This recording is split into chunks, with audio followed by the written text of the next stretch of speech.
Hi guys! Welcome sa ating food hunting mini vlog. Napadaan pala kami sa isa sa mga dinarayong street food dito sa Quiapo.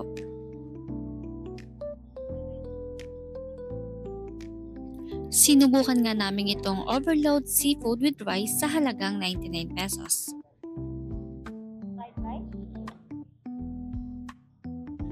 Sa 99 pesos na seafood overload with rice, meron ka ng garlic rice, malalaking hipon, tahong at iilang pirasong hiwa ng pusit.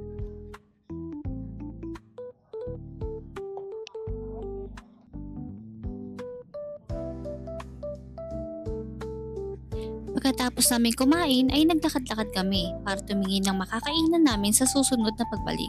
Sobrang daming iba't ibang pagkain na nandito.